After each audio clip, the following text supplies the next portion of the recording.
Hey there, this is Miriam Schulman, founder of The Inspiration Place. And today I am sitting down with Jessica Sporn. She is a wonderfully talented artist as well as a good friend of mine. I'm so thrilled that she is going to be one of the teachers co teaching with us for the Handcrafted Holidays class. This is a course that's going to be offered in the fall of 2016, where 10 teachers are going to teach you ideas drawn from their own cultural heritage of how to create projects and decor for the holidays. Jessica Sporn is going to be one of the teachers. She's a former actress turned lawyer turned full-time artist and has been drawing and painting for as long as she can remember. She's an accomplished self-taught mixed media artist whose style is colorful and ranges from whimsical to spiritual with a strong folk art influence. She offers online classes, hosts a successful meetup group with monthly classes in her Montclair, New Jersey studio, and can also be found teaching local art classes and retreats. Her designs may be found worldwide on greeting cards, fabrics, and tabletop ceramics. Jessica is proud to design stencils for Stencil Girl products and stamps for Rubber Moon, as well as Judaica products for Aviv Judaica Inks. So today we're going to sit down and talk with Jessica, and at the end of the interview, we're also going to give you an opportunity to enter to win one of her stencils. So stay tuned.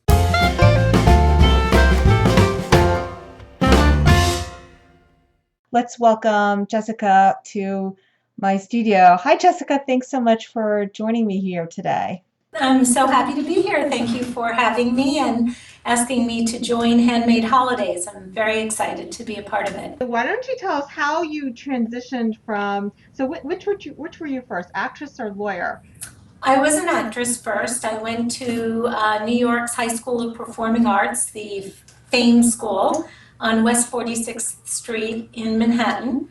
And anyone who's seen the original movie Fame, that was my high school life. It was very much like that. After college, let's see, I left Tufts University after 2 years to come back to New York and pursue my dream of shuffling off to Broadway. But then I got very involved in pro-choice politics and decided that I wanted to make a difference in that arena. And my father and grandfather were both lawyers, so that was always a part of my life. And my dad was very involved in social justice in the 1960s. So being an activist or an advocate was very much a part of my upbringing. And so I went to law school, which for me felt very much like an extension of acting. Yeah. Now, were you painting during this time? Did you take art classes in college? Were you painting on your own? None of that? As a kid, I always painted and drew, and I won some prizes in elementary and middle school for my art. And I took classes at the Brooklyn Museum, but it never, ever occurred to me that that could be a career. I mean, I didn't have any models in my life for that. But acting was a career. Acting was Yes. Now, did you have people in your family who are actors and actresses like that? It doesn't seem any more like I know. Well, it's just scary. No, I always loved to sing and dance and play pretend and perform. And let's see, I was pregnant with my older daughter. It was while I was pregnant with her, the way a lot of women have cravings for a certain type of food, I had a craving to paint and create. It was so interesting. It was like, I almost was like, oh yeah, that's something I used to do, and I haven't done it for years and years, apart from like doodling and on the margins of things. I don't know, there must have been something about like me creating this child and then needing to create, and I started painting.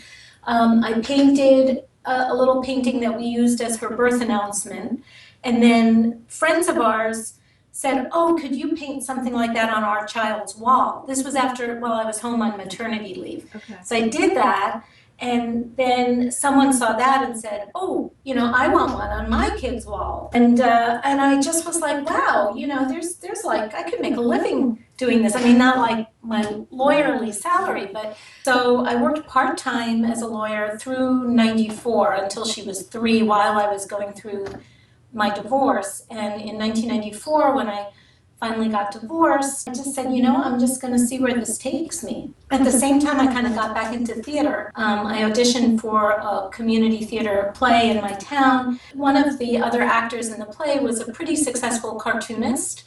And so he said to me, you want to go to the licensing show? And I said, what is that? I didn't even know what licensing was. And he said, these creatures, these characters that you're painting on people's walls are so cute. And I could really see them getting licensed. And so he sort of explained to me what licensing was. So I went with him to the licensing show with just, pieces of watercolor paper in an envelope of my artwork, totally not knowing what I was doing. But I showed them to couple of different people, and someone said, yeah, definitely make some cards, and one thing led to another, and I got picked up by Recycled Paper Greetings, and that was it. That's been wonderful. And is that how you got your agent, or that came later? I got my agent. It's very interesting. I'm doing the Artist Way pages right now. Margie Kemper, who's also one of the teachers in Handmade Holidays, started a book club on Facebook, and I think it's in chapter 3, Julia Cameron talks about sort of the unseen hands that guide us. And you can either look at it as luck, or, if you believe in God, you can look at it as God, however you want to look at it. But when I think back, my friend in the theater company saying, come with me to the licensing show. Right. And, all these... The universe kind of brought that to you, and you were receptive to this happening. And part of it is... In improvisation, there's a game that's called Yes and the idea of it is that whatever somebody says to you, you don't shut it down. You say yes and. So for example, if someone starts an improv saying, oh my God, did you see that huge pink elephant running down the street? Well, if you say no, that's the end of the improv. But if you say yes and it was being followed by dancing monkeys, oh my God, and then the other person says yes and, so you always start with yes and you keep going. And I think that's what happened to me with all these things. He said, do you want to go to the licensing show? And I said yes and someone said, why don't you turn these into greeting cards? And I said okay, and you just keep going forward like that. The licensing, the getting an agent was because I had done a booth at the stationery show and gotten Recycled Paper Greetings as a client.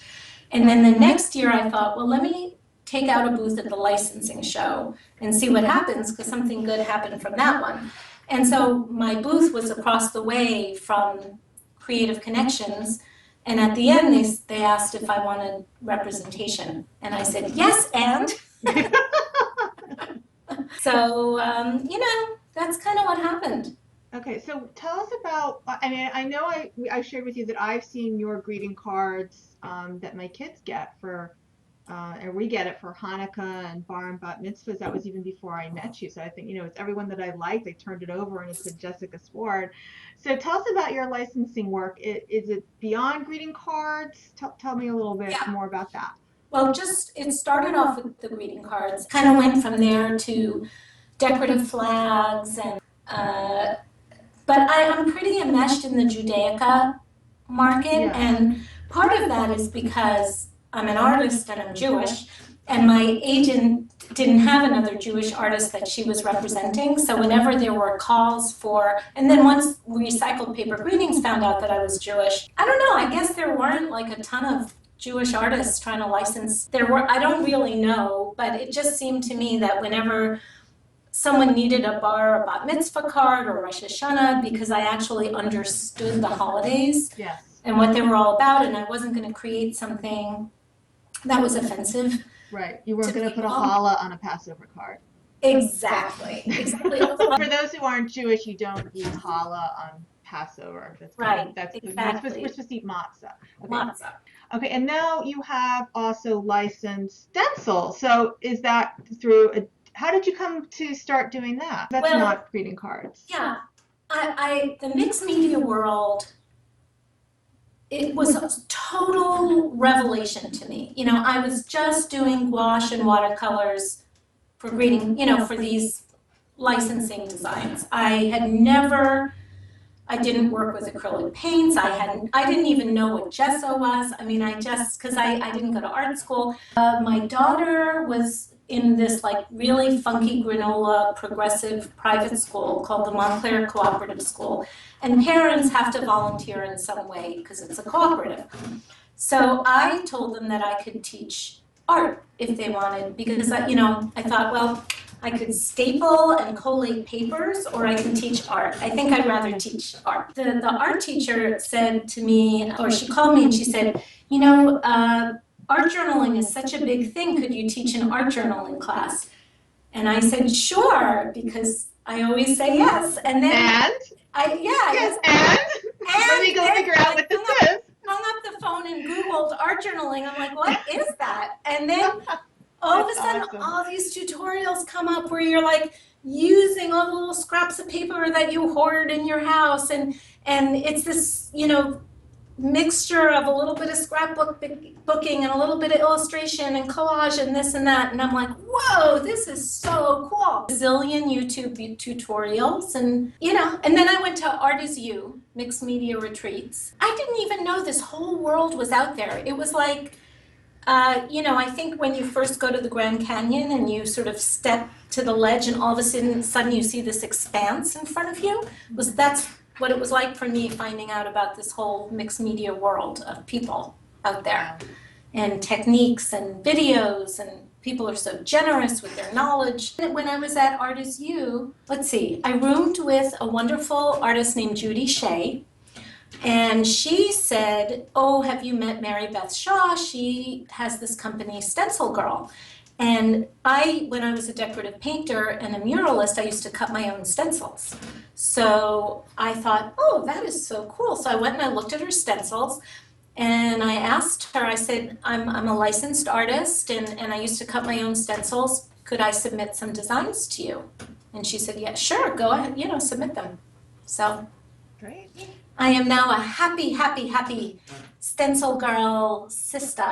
So Yeah. you have are going to be giving away a stencil to one of our listeners today. Is that right, Jessica? I am. In fact, I recently released some new stencils, and I think I'll pick one of those. And So if you want to win one of Jessica's stencils, all you have to do is, if you're on my blog on schulmanart.blogspot.com, right below this video, you can sign up to enter your name, and we're going to pick one lucky winner to get one of Jessica's stencils. All right. Okay. And Jessica, and Jessica also offered to donate a stamp, so we're going to actually have two winners. One lucky winner will win a stencil, and another one will win a stamp. So you have two chances to win. So Jessica, have you decided what your project is yet? well, since I am representing the Jews, I'll either do a tzedakah box. So, as in all religions, it's a very Yes. important tenet in Judaism to So- help the poor and the needy and to give to charity. So, tzedakah box, a giving box, is something that is very often a gift for children, but can really be for everyone. And the idea is to always put your change in it, or you can either commit to a certain amount every day, like $1 a day, or just whenever you have change and you empty out your pockets, you put it in there, and when it gets filled up, you pick a charity or a cause of your choice, and that's where you send that money. So I think I will do a make your own giving box in that spirit, and it Beautiful. is for Jews and non-Jews, just people who are good at heart. People who want to give to charity during the Yeah. holiday season. Yes. Yes, beautiful. Absolutely. All right, so we're so happy that you're going to be part of this class, and the registration will be opening soon, so you'll stay tuned for that. So to enter to win either a stencil or a stamp, look right below this video, click on that link. You may enter up until September 27th, 2016, and we'll be picking two winners. One winner will win a stencil, one winner will win a stamp. This will be announced by my newsletter. I'll announce it in the newsletter. And on September 27th is when we're going to open registration for the Handcrafted Holidays class. You're going to want to enter to win and enter to be on the wait list so you can find out when the Handcrafted Holidays class finally opens and all the juicy details. You're going to want to get on that list early because we're going to have all kinds of early bonuses for people who sign up first. On behalf of Jessica and myself, thank you so much for tuning in today. We really enjoyed just talking with each other and sharing this time with you. So good luck in all your creative adventures, and I will see you soon. Take care.